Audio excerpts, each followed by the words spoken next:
Hello សួស្តីអ្នកគ្នាខ្ញុំមកលេងហ្គេម Cloud Fan ហ្នឹងហើយ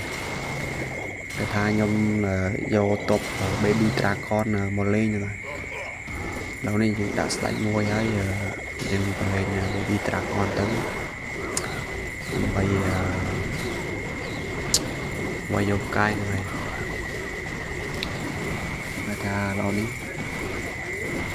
ជិះបានកាយបដើហើយដល់គ្នាហ្នឹងហើយដល់គ្នាអ្នកមកថ្មីកុំភ្លេចចុច like និង subscribe ខ្ញុំម្នាក់មួយផងអ្នកគ្នាដើម្បីឲ្យខ្ញុំមានកម្លាំងចិត្តធ្វើវីដេអូបន្តទៀតដល់នេះគេថាយើងបីបានផ្កាយ2ហ្នឹងខ្វះផ្កាយមួយទៀតបានផ្កាយ3ហ្នឹងគេថាបន្ទាយហ្នឹង Baby Dragon ស៊ីផុយ100ហ្នឹងហើយអ្នកគ្នាវីដេអូខ្ញុំមានតែប៉ុណ្្នឹងទេកុំភ្លេចចុច like និង subscribe ខ្ញុំម្នាក់មួយផងហ្នឹងហើយ